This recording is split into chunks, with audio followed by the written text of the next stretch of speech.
I'll be direct. My middle son's a college senior. He's typically a decent young man, though presently I'm somewhat irritated with him. He abruptly requested funds for a spring break excursion to Hawaii with his pals, which genuinely startled me. As mentioned, he's usually responsible, and I desire his enjoyment, yet his approach felt disrespectful. Lately, his mother's battled mental health struggles, and her spirits would have soared with his presence. Evidently, he's fixated on carousing shoreside with his fraternity brothers. I can't condemn him. I mirrored his behavior at his age, recognizing myself in him. This sparked nostalgia for my own university era, resurrecting a long-buried memory. The anecdote I'll recount. Ironically, my son introduced me to this platform. Perhaps he'll appreciate this if it's not. I attended Wharton, class of '85, an achievement I remain fiercely proud of. It was, and persists, as the globe's foremost business school. I honored that prestige. I reveled, but also toiled relentlessly. It was a distinct Many classmates embodied Wolf of Wall Street recklessness. I diligently avoided entanglement in that existence. I dated Maria Munez, a Puerto Rican woman I recollect affectionately. Occasionally, I ponder life's alternate paths. Had I pursued seriousness with past girlfriends, her included, instead of my habitual spring break return home, Maria persuaded me to visit Puerto Rico to encounter her kin. It was my isla debut, and eager to charm her, I consented instantly.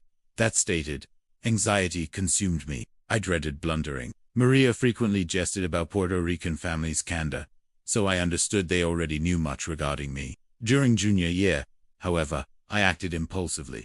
Ultimately, my apprehension proved mostly Upon meeting them, I bonded exceptionally well with everyone. They seemed genuinely fond of me. Much of the journey involved mingling with relatives, but we seized moments for independent excursions. Spring break.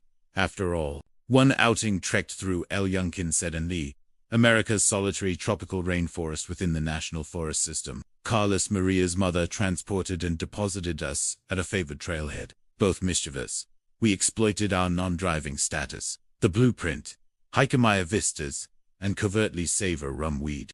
Everything aligned flawlessly until we confronted a significant complication.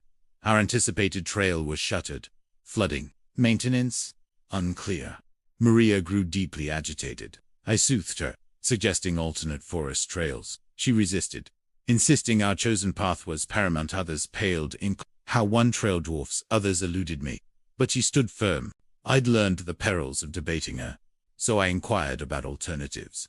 She proposed hiking the closed trail regardless. Rebellious then, I endorsed the scheme. We'd journeyed far.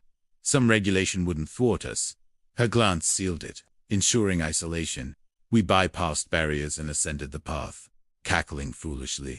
Initially, perfection exceeding expectations. Solitude engulfed us, an improbable exclusivity for such a renowned locale. We trekked a while, passing petite cascades, marveling at the woodland's splendor and, not excessively, but sufficiently, for a pleasant buzz. Honestly, tremendous enjoyment. Then, abruptly, Maria shrieked, recoiling and nearly toppling me. Instant high alert, though bewildered. Scanning wildly, I spotted it. Farther along, a freshly decapitated reiterating, mongoose. Sizable, too, its head seemingly absent. I instructed Maria to remain stationary and neared the carcass alone, hoping for a counterfeit. Authentic. Inspecting without proximity, I verified my initial suspicion.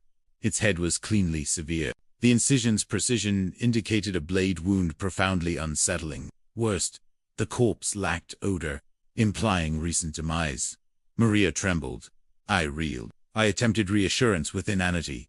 Like forest crimes improbable, though clueless myself. Arm encircling her, I guided her past her body, shielding her view, my soul thought, putting vast distance between us and that pitiful creature.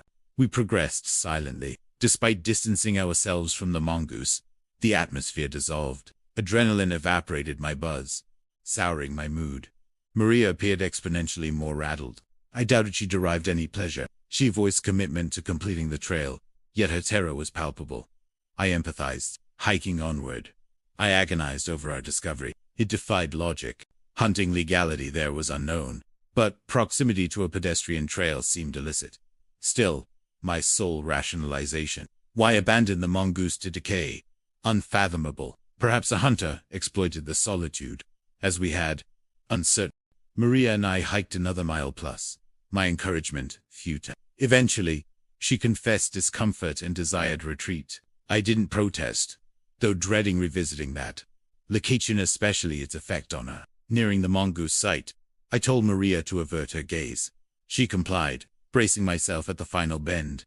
The mongoose had vanished. Someone relocated it. My pulse accelerated. Instantly, I scrutinized surrounding trees, petrified someone lurked. What materialized next blindsided me. Instead of a person, I observed an object dangling from a tree.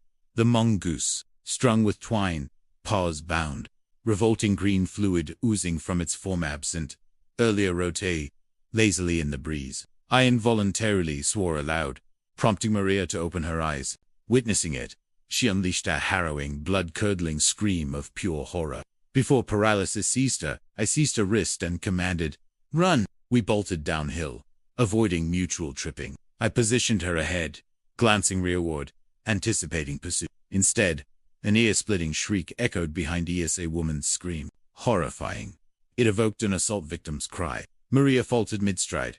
I feared collapse. She emitted a frantic sob, pushing harder though breathless, maintaining grip on her wrist. I practically dragged her as she slowed. We couldn't hold. My own lungs seared, but movement was imperative. Eventually, Maria neared exhaustion, forcing a brisk walk. I reversed direction, gaze riveted on the trail behind, bracing for conflict. Something displayed that mongoose. Something prompted that scream. I felt utterly certain of witnessing an imminent charge. Nothing materialized. The trail had finally emerged. Briefly, I presumed safety until noticing a figure beside the barricades, observing us. A park employee, arms folded, visibly irate. Upon our barrier breach, he berated us about violations, threatening expulsion and lifetime prohibition. Then he glimpsed Maria sobbing, physically spent. I divulged everything, omitting zero detail. He treated it gravely, instructing us to accompany him. We complied. At a diminutive ranger station near the parking area, a supervisor awaited. I reiterated the account, then again for summoned police. Maria stayed mute. Ultimately, her mother collected us. We departed, still quivering. I never learned authorities' findings or, if they probed at all. Maria's family possibly heard updates, but we separated the subsequent summer, losing touch. Thus, unknown. This episode remained unrecalled for years, yet retains its original That scream haunts me most. We never glimpsed another soul on that trail, and its origin remains a mystery.